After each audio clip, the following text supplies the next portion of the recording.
Work and energy. चले तो welcome to knowledge protocol, मैं हूं अंकित और चलिए शुरू करते हैं आज का टॉपिक वर्क एंड एनर्जी। हाँ, ये 9th क्लास का एक टॉपिक है, 9th सीबीएसई का। एमपी बोर्ड भी वही सीबीएसई जैसा हो गया है, तो एमपी बोर्ड वाले भी पढ़ सकते हैं इसको। ठीक है, तो वर्क एंड एनर्जी, ठीक है, कार्य एवं ऊर्जा। ठीक है, तो यहां पर हर बार मेरा एक चीज है कि भाई हर बार मैं एक टॉपिक के नाम से शुरू करता हूं, मतलब यहां पर टॉपिक का जो नाम है उसको एक्सप्लेन करके शुरू करता हूं। तो भाई यहां पर टॉपिक का नाम क्या है? वर्क। तो वर्क क्या होता है? एक लेबर भी मेहनत करता है, मैं भी मेहनत करता हूं भाई, आपके फादर भी मेहनत करते होंगे बहुत ज्यादा। तो वर्क क्या होता है भाई? वर्क मतलब कार्य। पर साइंस जो है वो कई लोगों के वर्क को तवज्जो नहीं देता है। ठीक है, तो साइंस के हिसाब से वर्क क्या होता है? साइंस के हिसाब से वर्क क्या होता है? क्या होता है भाई साइंस के हिसाब से वर्क? चलिए आइए देखते हैं। तो साइंस के हिसाब से वर्क देखिए, वर्क क्या होता है? यहां देखिए, work denoted by capital W। तो वर्क क्या होता है स्टूडेंट्स? जब किसी ऑब्जेक्ट पे फोर्स लगाई जाए और वो ऑब्जेक्ट अपनी पोजीशन से थोड़ा खसक जाए, मतलब डिस्प्लेसमेंट कर जाए, तो इस चीज को हम कहते हैं work. When a force is applied to a body and it displaces by some distance, then it is said to be work done। या फिर हम बोल सकते हैं work is equals to force into displacement. मतलब वर्क जो होता है फोर्स और डिस्प्लेसमेंट का प्रोडक्ट होता है। ठीक है, तो यहां देखिए प्रोडक्ट मतलब क्या होता है? तो मल्टीप्लीकेशन करके जो आंसर आए उसको हम लोग प्रोडक्ट बोलते हैं। चल, अब आता है वर्क की यूनिट क्या होती है। तो फोर्स की यूनिट क्या है? न्यूटन। डिस्प्लेसमेंट मतलब डिस्टेंस ही तो है, तो इसकी यूनिट क्या है? मीटर। तो इसकी यूनिट न्यूटन मीटर हो गई। पर भाई मैंने डिस्कवर की, अगर मैंने डिस्कवर की होती तो मैं अपने नाम पे रखता, आपने डिस्कवर की होती तो आप अपने नाम पे रखते। वैसे ये चीज जेम्स जूल ने डिस्कवर की है, तो ये जेम्स जूल अपने नाम पे इसकी यूनिट रखेगा। जैसे कि इसकी यूनिट होती है जूल, तो आपको डिनोटेड बाय कैपिटल J। तो आपसे कोई भी पूछ ले कि वर्क की ऐसा यूनिट क्या होती है, तो आप बोलेंगे जूल। ठीक है, चल अब बेटा बहुत गौर सुनिए। ठीक है, वर्क की ऐसा यूनिट क्या होती है? जूल। कोई दिक्कत तो नहीं यहां तक? चले, हाँ, मूवमेंट की ऐसा यूनिट भी न्यूटन मीटर होती है। पर एक्चुअली क्या होता है, वर्क जो है वो एक स्केलर क्वांटिटी है। स्केलर क्वांटिटी क्या होती है? स्केलर क्वांटिटी वो क्वांटिटी होती है, सुनिए, स्केलर क्वांटिटी वो क्वांटिटी होती है जिसमें सिर्फ मैग्नीट्यूड रहता है, डायरेक्शन नहीं रहता। मैग्नीट्यूड मतलब सिर्फ वैल्यू रहती है।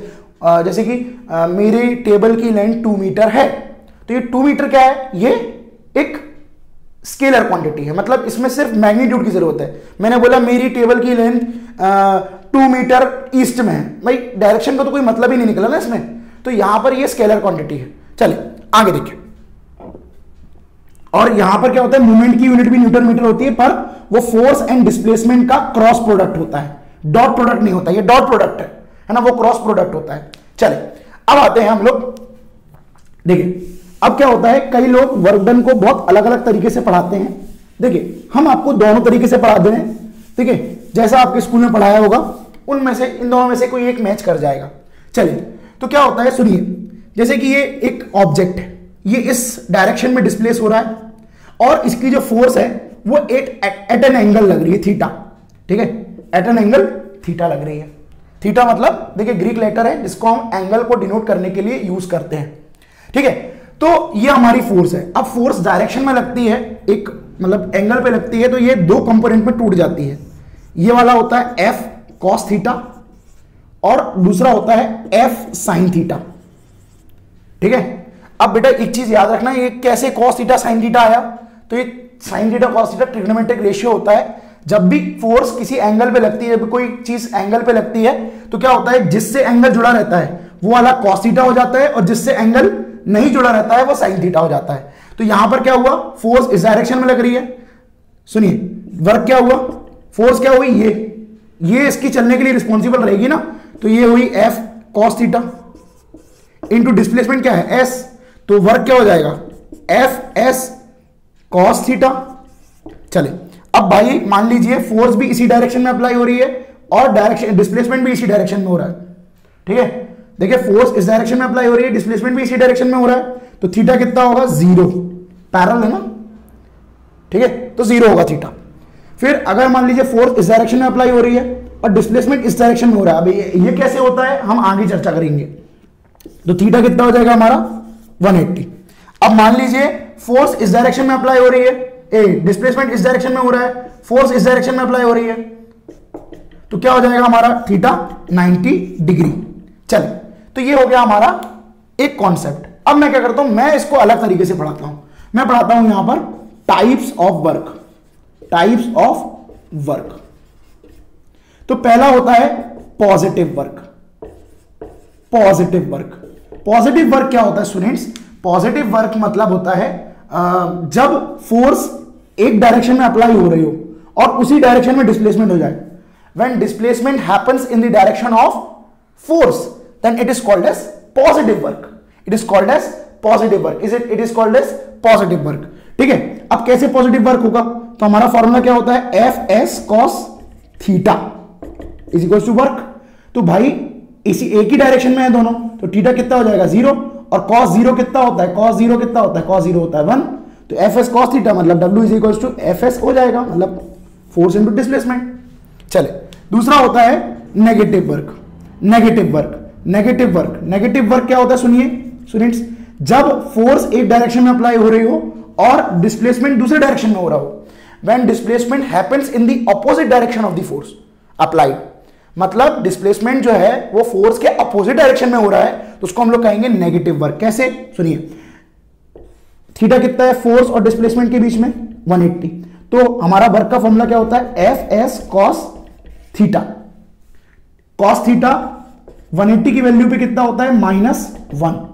ठीक है, तो यहां पर कितना हो जाएगा? F S minus F S, मतलब minus force into displacement, negative work आया।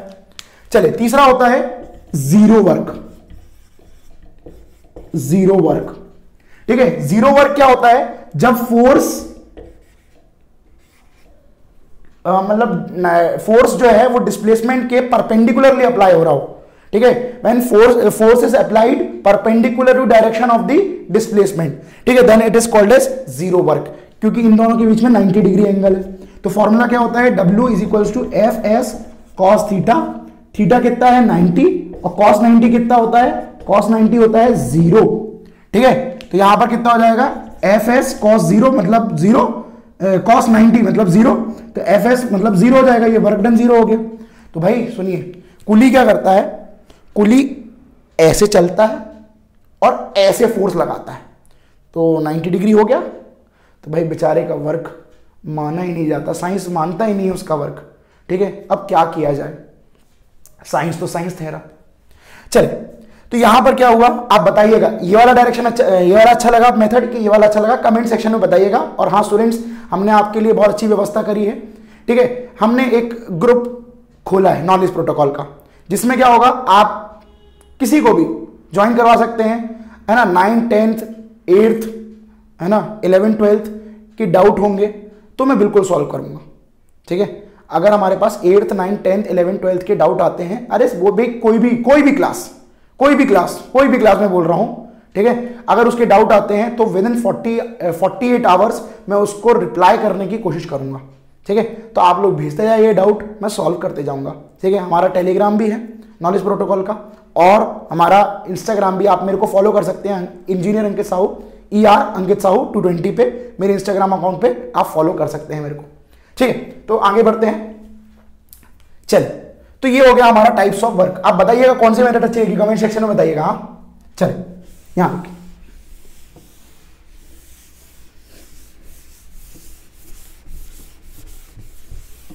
लिंक ग्रुप की डिस्क्रिप्शन बॉक्स में मिल जाएगी। चले, अगला टॉपिक है हमारा एनर्जी। एनर्जी एनर्जी चलिए, एनर्जी क्या होती है भाई? एनर्जी क्या होती है? तो एनर्जी मतलब शक्ति, मतलब ऊर्जा, सॉरी शक्ति तो अलग होगा, ऊर्जा। तो भाई जितना आपके अंदर ऊर्जा है उतना ही आप कार्य करेंगे, मतलब जितना आपके अंदर मतलब एनर्जी है उतना ही आप वर्क करेंगे। तो यहां पर क्या होगा, यही चीज को आप इंग्लिश में बोल दीजिए, कैपेसिटी टू डू वर्क। तो एनर्जी की डेफिनेशन क्या हो जाएगी? Capacity to do work is called as energy. Energy बहुत सारे टाइप्स की होती है ना? इलेक्ट्रिकल एनर्जी, ठीक है, मेरे पास केमिकल एनर्जी है, भाई फूड खाया ना मैंने, केमिकल एनर्जी है। पेट्रोल, मतलब पेट्रोल के पास भी केमिकल एनर्जी होती है। गाड़ी हीट एनर्जी बनाती है। तो बहुत सारी एनर्जी होती है, बहुत सारी। मैं नाम अगर लिखूंगा तो बुक लिख सकता हूं मैं, ठीक है, उसके पे। तो हमको इस चैप्टर में दो टाइप की मेनली एनर्जी पढ़नी है, या हम बोल सकते हैं हमको सिर्फ मैकेनिकल एनर्जी पढ़नी है। मैकेनिकल एनर्जी पढ़नी है। और मैकेनिकल एनर्जी क्या होती है? मैकेनिकल एनर्जी क्या होती है?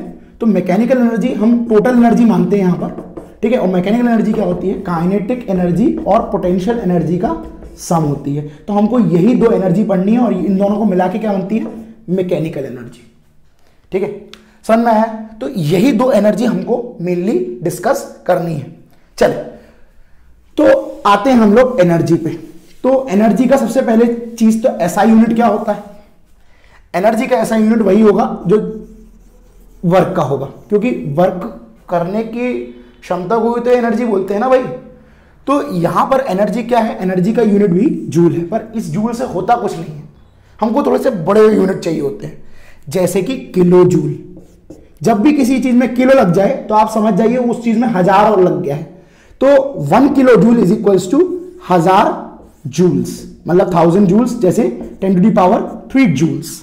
चले, एक और चीज है 1 मेगा जूल। मेगा, जब भी मेगा लग जाए तो आप समझ जाइए 10⁻6 लग गई है। तो यहां पर आ जाएगा 10⁻6 joules. 1 mega joules is equals to 10⁻6 joules. कोई दिक्कत तो नहीं आता? कोई दिक्कत तो नहीं है? चलिए, तो अब हम आते हैं हमारी एनर्जीज पे। तो सबसे पहली एनर्जी जो हम पढ़ेंगे वो है kinetic energy. Kinetic energy. Kinetic के पहले स्कूटर देखे होंगे आप लोगों ने, बहुत सारे फटफटिया। चलिए, काइनेटिक्स एनर्जी, स्कूटर बोल रहा हूं मैं, एनर्जी।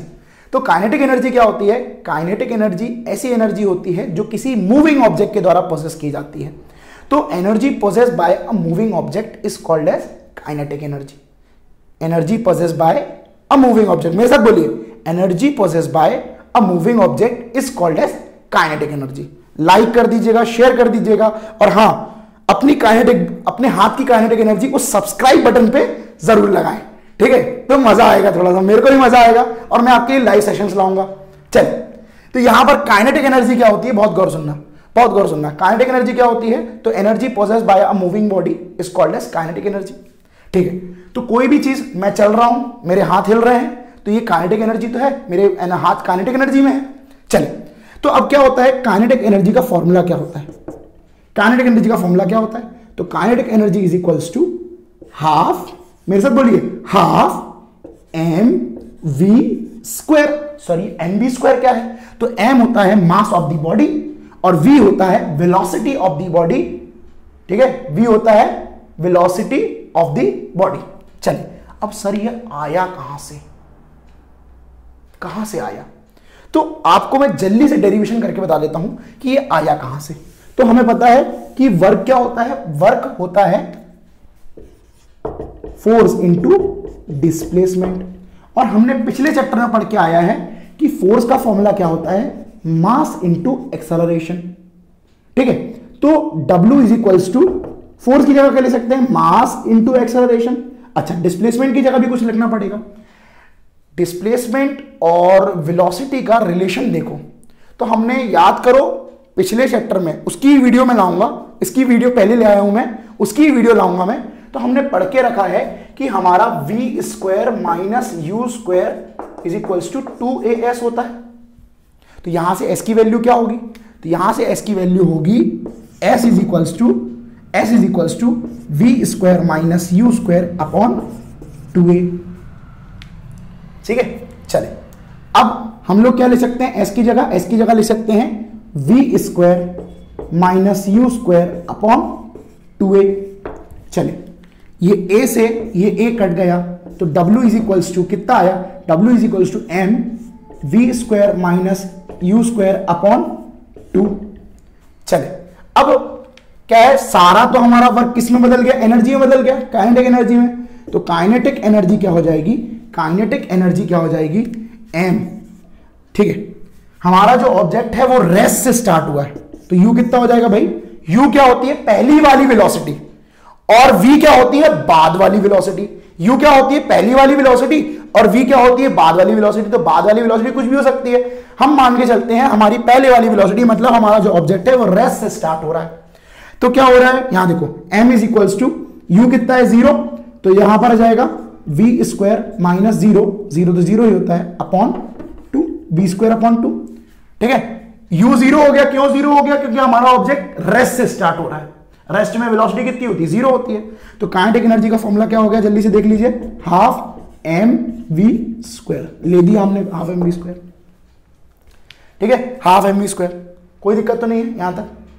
ठीक है, यहां से एक चीज और है, हमने एक चीज और निकाला, एक रिलेशन और निकाला है। यहां से वर्क का एक और फॉर्मूला मिल रहा है, क्या मिला कि work is equals to half M V square minus U square.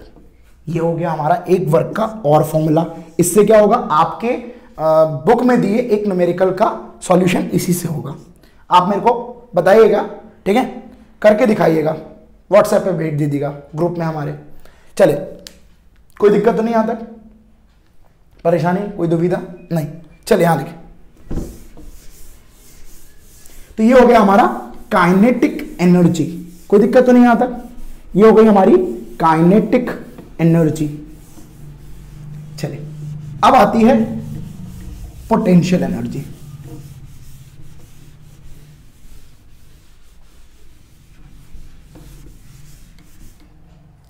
Potential energy,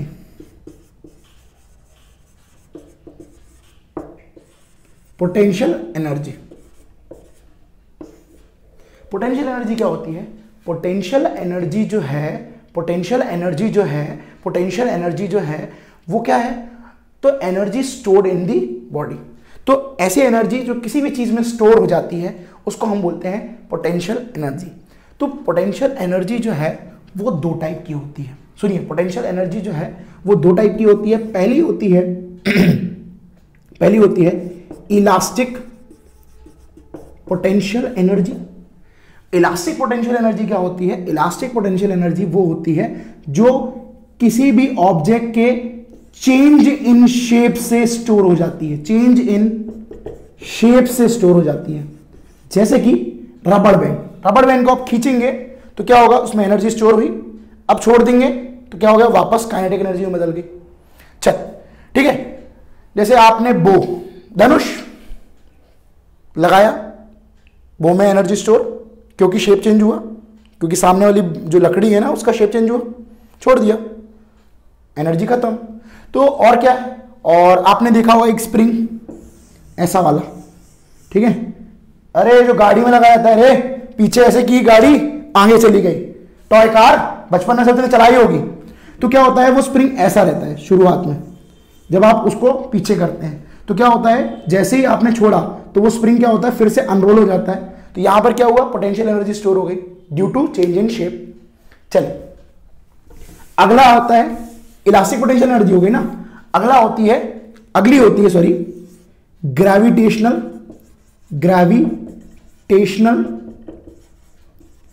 potential energy. Gravitational potential energy तो ऐसी एनर्जी जो किसी भी चीज की पोजीशन चेंज करने पे चेंज होती है, ठीक है, जो किसी चेंज इन पोजीशन से आती है। भाई मैं यहां हूं, यहां खड़ा हो गया तो पोटेंशियल एनर्जी चेंज नहीं हुई। सर आप क्या बता रहे हैं, आपने बोला पोजीशन चेंज करेंगे तो काइनेटिक पोटेंशियल एनर्जी चेंज होगी। तो सुनो, with respect to height from the ground, मतलब जब आपकी पोजीशन ग्राउंड से ऊपर नीचे होगी तब आपकी पोटेंशियल एनर्जी जो है वो चेंज होगी। आप जितना ऊपर ग्राउंड से जाते जाएंगे उतनी ही ज्यादा आपकी पोटेंशियल एनर्जी हो जाएगी, ठीक है, जितना आप ग्राउंड से ऊपर जाते जाएंगे उतनी ही ज्यादा आपकी पोटेंशियल एनर्जी हो जाएगी। इसलिए पोटेंशियल एनर्जी का फॉर्मूला होता है potential energy is equals to mgh, mdh नहीं mgh, ठीक है। चले तो इसका भी मैं डेरिवेशन कर दे रहा हूं। तो वर्क इज इक्वल्स टू क्या होता है, फोर्स इनटू डिस्प्लेसमेंट। सारा वर्क पोटेंशियल एनर्जी में बदल गया। फोर्स क्या होता है? फोर्स होता है मास इंटू एक्सेलरेशन। यहां पर जो एक्सेलरेशन है, आप जमीन से ऊंचे जा रहे हैं तो आपका जो एक्सेलरेशन है वो एक्सेलरेशन बाय द ग्रेविटी होगा। तो यहां पर क्या होगा? Mass into gravitational acceleration into displacement. ऐसे नहीं होगा बाबू, कैसे होगा? ऐसे होगा। तो यहां पर h यहां आ गया, तो PE is equals to mgh आ गया। ताली बजाओ मेरे लिए। है, चलिए यहां देखें, ठीक है, कोई दिक्कत तो नहीं। अब यहां देखें, ये एक बिल्डिंग है, ठीक है, बिल्डिंग ऊंची है, बिल्डिंग, लिफ्ट बंद है पर, ठीक है। अब कैसे आऊं? तो स्टेयरकेस है ना, स्टेयरकेस चले जाओ। तो मैं क्या किया, मेरा एक दोस्त है और मैं, यहां दोनों खड़े हैं, ठीक है। तो अब क्या हुआ, मैं तो बहुत सीधा साधा आदमी हूं, तुम्हें ही पता है। तो मैं क्या किया, स्टेयरकेस ले गया और ऊपर चला गया। मेरा दोस्त थोड़ा कराफती आदमी है, उसने क्या किया, उसने हेलीकॉप्टर लिया। हेलीकॉप्टर थोड़ा गंदा बना है, हेलीकॉप्टर लिया, ये ऐसा हेलीकॉप्टर लिया, ठीक है, थोड़ा सा गंदा बना है, थोड़ा देख लेना। हेलीकॉप्टर पे चढ़ा, टक टक टक टक आया और यहां उतर गया। हम दोनों एक ही हाइट पे आ गए। तो क्या हमारी पोटेंशियल एनर्जी बदल जाएगी? कमेंट सेक्शन में बताइएगा। नहीं, मैं बताता हूं, रुक जाओ। तो हमारी एनर्जी जो है वो सेम रहेगी। क्यों?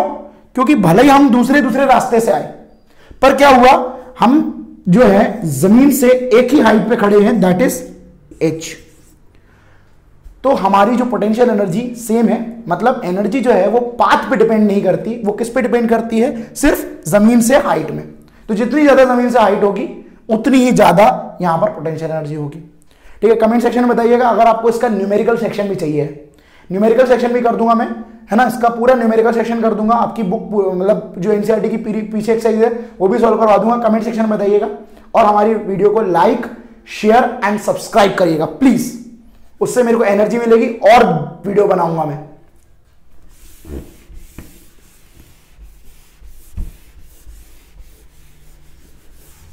चल, तो ये है हमारी पोटेंशियल एनर्जी। कोई दिक्कत तो नहीं यहां तक स्टूडेंट्स? चलिए, पोटेंशियल एनर्जी के बाद आता है यहां पर पावर। एनर्जी तो मिटा दे, एनर्जी बहुत हो गई, पावर लेके लिए। चलिए, तो इस चैप्टर को हमने 3 भाग में पढ़ा। देखिए, पहला था हमारा वर्क, दूसरा एनर्जी, अब तीसरा लास्ट आ रहा है पावर। तो पावर क्या होती है? पावर मतलब होता है शक्ति, शक्ति। चले, तो पावर क्या होता है यहां देखिए, पावर का हम फॉर्मूला याद करेंगे और फोर्स उस फॉर्मूले से डेफिनेशन बनाएंगे। तो पावर क्या होता है? Power is equals to work upon time या फिर एनर्जी अपॉन टाइम होता है, ठीक है। तो भाई सुनिए, बहुत गौर सुनिए, बहुत गौर सुनिए, बहुत गौर सुनिए कि पावर क्या होता है। सुनिए, हम इसी फॉर्मूले से बनाएंगे।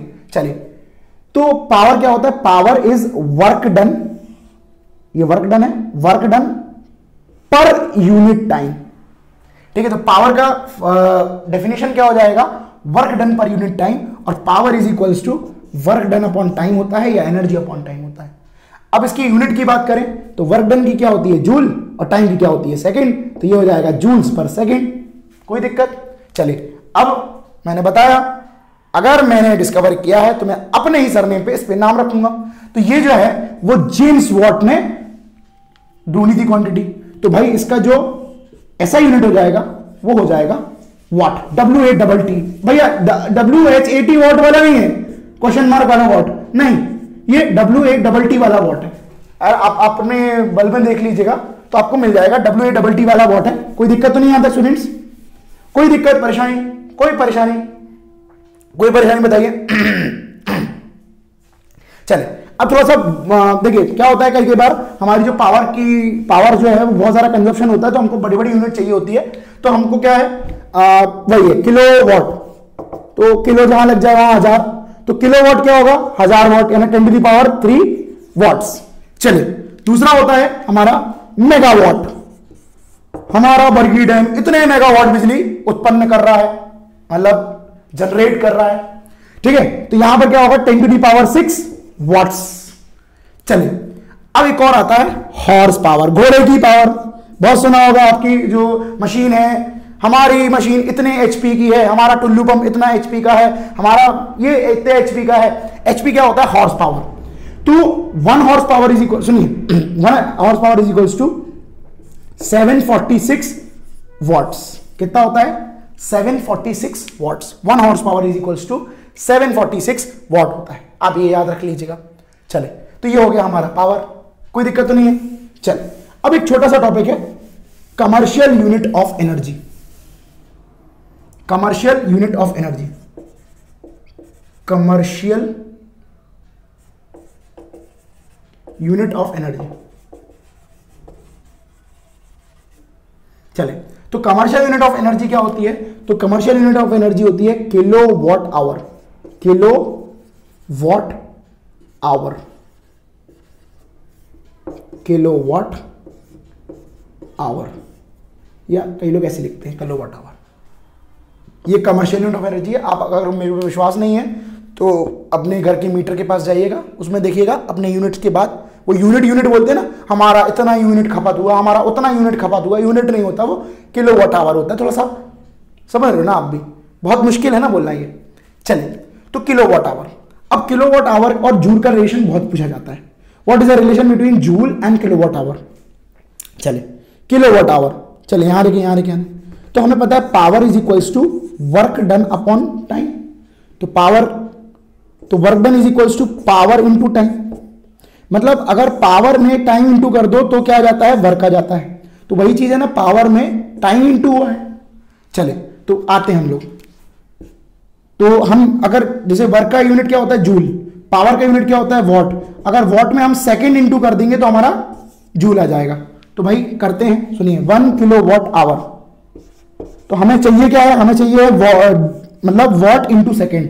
चलिए, किलो वॉट से वॉट में कैसे जाएंगे? अब भी देखा था हमने, किलो वॉट से वॉट में जाने के लिए 1000 का इंटू करना पड़ता है। चले, आर से सेकंड में कैसे जाएंगे? तो आर से सेकंड में जाने के लिए 3600 का इंटू करना पड़ता है। तो ये हो गया हमारा वॉट पर सेकेंड, वो सॉरी वॉट सेकेंड। चलिए, तो हमारा 1 kilo watt hour, 1 kilo watt hour is equals to watt second क्या होता है? जूल। ठीक है, तो ये कितना हो गया? 1 2 3 4 5, तो 36 इंटू 10 की पावर 1 2 3 4 5 5। इसको हम एक ऐसे भी लिख सकते हैं, 1 kilo watt hour is equals to 3.6 into 10 की पावर 6 जूल्स। कोई दिक्कत तो नहीं आता? कोई दिक्कत परेशानी? दिक्कत कोई परेशानी है? अच्छा, ठीक है, आगे बढ़ते हैं, आगे बढ़ते हैं। तो ये हो गया हमारा वर्क और सॉरी किलोवाट आवर और जूल का रिलेशन। कोई दिक्कत तो नहीं आता? कोई परेशानी? कोई दिक्कत? पक्का 100%? चले, अब आते हैं हम लोग कंजर्वेशन ऑफ एनर्जी पे। ठीक है, conservation of energy, conservation of energy. देखिए, लास्ट टॉपिक है हमारा कंजर्वेशन ऑफ एनर्जी। तो ऐसे समझा देता हूं मैं। तो कंजर्वेशन ऑफ एनर्जी क्या होती है? कंजर्वेशन ऑफ एनर्जी बोलती है कि energy neither be created nor be destroyed. तो हम क्या सर वो डैम पे गुइयां छील रहे हैं क्या? नहीं, हम गुइयां नहीं छील रहे हैं, हम एनर्जी ट्रांसफॉर्म कर रहे हैं। तो क्या होगा, सुनना, बहुत गौर सुनना। क्या होता है कि एनर्जी जो है वो एक फॉर्म से दूसरे फॉर्म में कन्वर्ट होती है। वो डिस्ट्रॉय भी नहीं होती और ना ही बनती है। ठीक है, वो सिर्फ कन्वर्ट होती है। जैसे कि हम लोग मोटर जब घुमाते हैं तो काइनेटिक एनर्जी प्रोड्यूस होती है और उसको इलेक्ट्रिक एनर्जी में कन्वर्ट करते हैं।